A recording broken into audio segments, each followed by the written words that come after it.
पानी में हरकत हुई है या ये लाइट किसने बुझाई? मेरा वहम है? कोई है?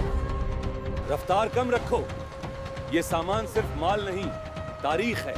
फिक्र ना करें कप्तान, दरिया खामोश है, पानी में कुछ हरकत है। सब होशियार रहें, ये खामोशी ठीक नहीं। सामान हमारे हवाले करो। मुहाफिजों, जहाज बचाओ। वो तख्तियां ले जा रहे हैं। नहीं, ये इल्म जाया हो रहा है। जहाज डूब रहा है।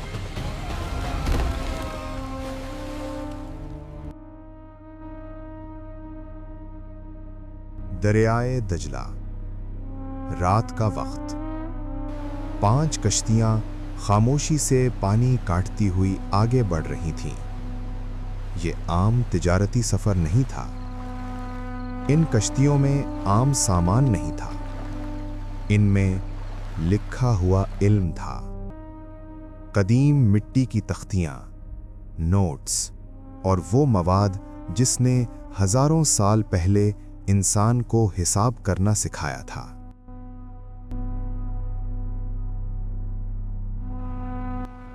फिर रास्ते में कुछ हुआ। इन 5 में से कुछ कश्तियां मंजिल तक न पहुंच सकीं। क्या हुआ? क्यों हुआ? किसने किया? मेसोपोटामिया, इल्म की सरजमीन। मेसोपोटामिया, जिसे आज इराक कहा जाता है, वो खित्ता है जहां इंसान ने इल्म को सबसे पहले लिखा।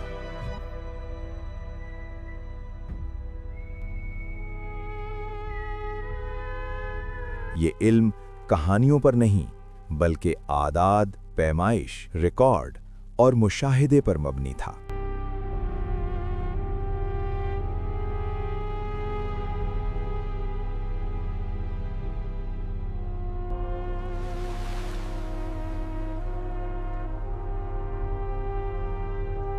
ये कहानी नहीं है, ये हिसाब है। जमीन नापी गई है, वक्त गुना गया है, सितारों की हरकत नोट की गई है और ये सब मिट्टी की तख्तियों पर महफूज किया गया है ताकि इल्म याददाश्त पर नहीं, रिकॉर्ड पर रहे।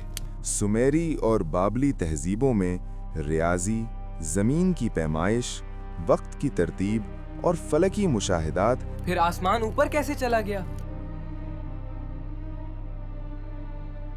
मट्टी की तख्तियों पर दर्ज किए जाते थे। ये तख्तियां इबादत के लिए नहीं थीं, ये अमली इल्म था। ये बात तारीखी तौर पर साबित है कि ये इल्म एक जगह रुका नहीं रहा। सदियों बाद जब यूरोपी दुनिया ने मशरिक में साइंसी दिलचस्पी लेना शुरू की, तो मेसोपोटामिया दोबारा तवज्जो का मरकज बना। 18वीं सदी के आखिर में यूरोपी माहिरीन इस खित्ते में मौजूद थे। इनमें फ्रांस से ताल्लुक़ रखने वाला माहिर फलकियात जोसेफ डी बोशाम्प भी शामिल था। 1790 की दहाई में जोसेफ डी बोशाम्प बाबिल और बसरा के इलाकों में रहा। वो खुदाई करने नहीं आया था, वो मुशाहिदा कर रहा था। उसने फलकी मज़ाहिर, कदीम निशानात और जुग्राफियाई मुशाहिदात अपनी ज़ाती डायरियों में दर्ज किए। ये तहरीरें किसी सरकारी मंसूबे का हिस्सा नहीं थीं, लेकिन बाद में यूरोप मुंतकिल हुईं। ये बात अहम है, इल्म हरकत में था। 18वीं और 19वीं सदी में मेसोपोटामिया में नक्लो हमल का सबसे अहम रास्ता टिग्रिस रिवर था।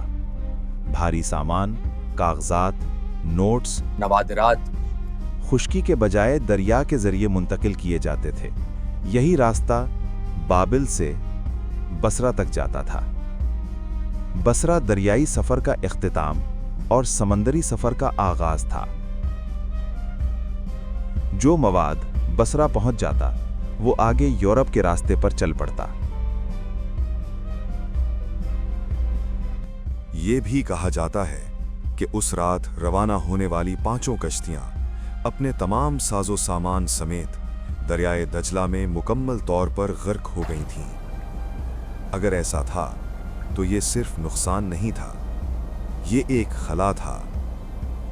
लेकिन इसके बावजूद एक हकीकत बदल नहीं सकी।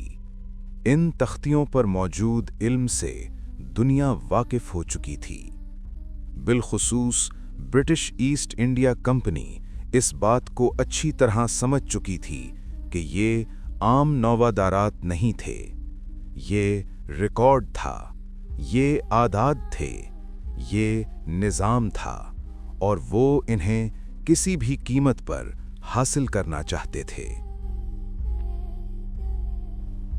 इसी मकसद के तहत इन तख्तियों और दीगर बाक़ियात को वापस हासिल करने के लिए मदद ली गई ऑटोमन एम्पायर से।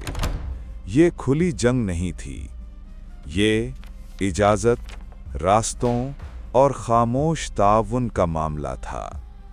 दरिया को दोबारा देखा गया, मकामात को निशान जद किया गया, लेकिन दरिया खामोश रहा। फ्रांस भी पीछे न रहा। इधर फ्रांस भी जोसेफ की ज़ाती डायरी से वाकिफ हो चुका था। वो भी ये जान चुके थे कि ये इल्म गैर मामूली है।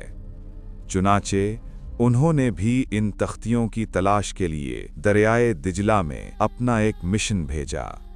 ये तारीख में फ्रेज़र मिशन के नाम से याद किया जाता है। मकसद वाज़ेह था, दरिया वो इल्म लौटा दे जो उसमें दफन हो चुका था। लेकिन ये तख्तियां किसी को न मिल सकीं, न बरतानिया को, न फ्रांस को। दरिया ने कुछ वापस नहीं किया।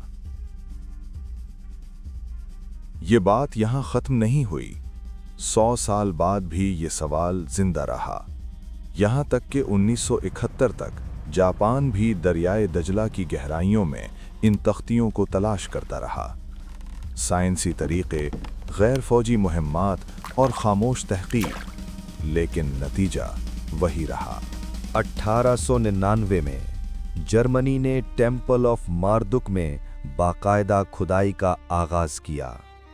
ये महज सर्वे नहीं था, ये मुनज़्ज़म खुदाई थी। जो भी नमूने, तहरीरें और तख्तियां दरियाफ्त हुईं, उन्हें तेजी से जर्मनी मुंतकिल किया जाने लगा। ये पेशरफ्त यूरोप में खामोशी से नोट की जा रही थी। दर हकीकत यही मरहला इंग्लैंड के लिए तशवीश का बायस बना। खदशा ये था कि कहीं जर्मनी वो तमाम उलूम हासिल न कर ले जो इन तख्तियों में महफूज थे। ये इल्मी मुकाबला था, लेकिन इसका असर सियासी फैसलों पर भी पड़ रहा था। 1917 में इसी खदशे के तहत इंग्लैंड ने इराक में फौज भेजने का फैसला किया, लेकिन जब बरतानवी फौज वहां पहुंची तो एक और हकीकत सामने आ चुकी थी। तमाम गैर मुल्की चीफ माहिरीन आसार कदीमा इलाका छोड़ चुके थे। बरतानवी फौज को वहां से कुछ भी हासिल न हो सका।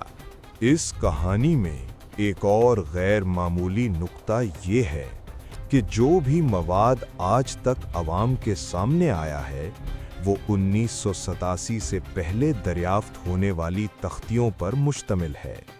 इन्हें तर्जुमा किया गया, शाये किया गया और पढ़ाया गया, लेकिन 1987 के बाद दरियाफ्त होने वाली किसी एक तख्ती का डेटा आज तक अवाम के लिए पेश नहीं किया गया। यहाँ तारीख खामोश हो जाती है, ना कोई सरकारी बयान, ना कोई अवामी इशाअत। अल्लाह ही बेहतर जानता है कि इन तख्तियों में कौन से उलूम महफूज थे और दरियाफ्त करने वालों ने इनमें क्या कुछ देख लिया होगा। एक वक्त पर सद्दाम हुसैन ने बाबिल में बख्त नसर के 250 कमरों पर मुश्तमिल महल की बहाली का इरादा किया। इस मंसूबे में हैंगिंग गार्डन्स म्यूजियम समेत कई तारीखी मंसूबे शामिल थे। इसी तनाजुर में एक जर्मन सहाफ़ी ने अपनी रिपोर्ट में लिखा कि इस मुजव्वज़ा म्यूजियम के लिए कदीम तख्तियों की रेप्लिका तैयार करवाई गई थीं। लेकिन ये मरहला मुकम्मल न हो सका। 2003 में अमरीका ने इराक पर हमला कर दिया। अमरीकी अफवाज ने इराक की मुताद्दिद अवामी आसार कदीमा की साइट्स पर अपने फौजी कैंप कायम कर लिए। अगले 2 बरस तक वहाँ शदीद नुकसान हुआ। लाइब्रेरियाँ, म्यूजियम और तहकीकी ज़खायर तबाह हो गए। 2005 में ये मकामात इस कदर खस्ता हालत में इराक के स्टेट बोर्ड ऑफ हेरिटेज के हवाले किए गए कि इनकी बहाली तकरीबन नामुमकिन हो चुकी थी। इसी पस मंज़र में जॉन कर्टिस ने एक तफसीली रिपोर्ट मुरतब की। ये रिपोर्ट बताती है कि जंग और विरसा जब आमने सामने आ जाएं तो विरसा अक्सर हार जाता है।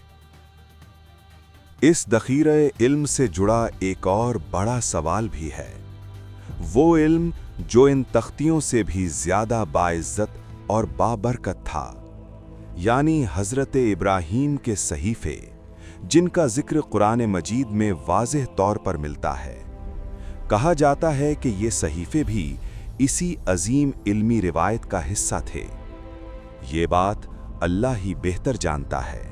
तारीख सिर्फ गुजरे हुए वाक़यात का नाम नहीं, ये राज़ों की एक जंजीर है, और हर राज अपना वक्त खुद चुनता है।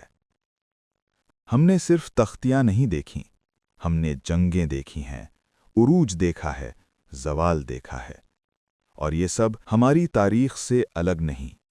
इस्लामी बादशाहतें, उनके फैसले, उनकी फतूहात और उनकी आजमाइशें, ये सब इसी तारीख का हिस्सा हैं जिसे हम समझने की कोशिश कर रहे हैं। और ये सफ़र यहीं ख़त्म नहीं होता, क्योंकि तारीख के मज़ीद राज अभी खुलने बाकी हैं।